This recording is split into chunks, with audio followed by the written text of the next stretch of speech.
వయస్కులందరూ కూడా అలా పక్కకు వెళ్ళి మాట్లాడుకుంటున్నారు. ఇంతలో కొంతమంది బిడ్డలు వచ్చి మహారాజా బాబా అన్నారు.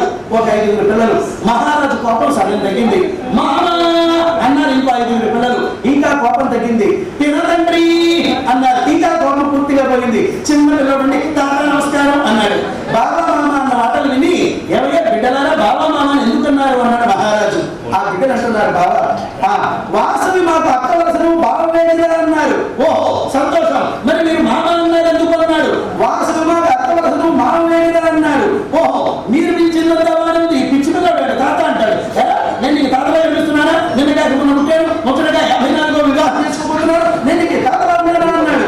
మహారాజా వాసవి మాకు అక్క వలసను తాతవే కదా అన్నాడు. ఓహో అలాగేనా అని మహారాజు ఆనందంతో మరి పెళ్లి ఏర్పాట్లు ఎప్పుడు అని అడిగాడు. వెంటనే వయసు బిడ్డలు అన్నారు బాబా ఈ రోజున కార్తీక చివరి సోమవారం, రేపు అమావాస్య, ఎల్లుండి నుంచి మాసం మారిపోతుంది.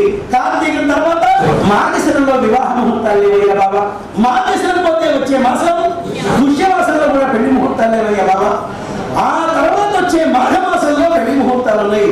అంతవరకు వెళ్ళవయ్యా వెళ్ళు అని రాజు గారిని పెనుగొండ నుంచి పంపించేశారు.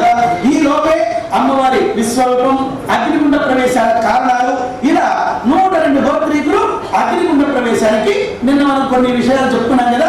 ఆ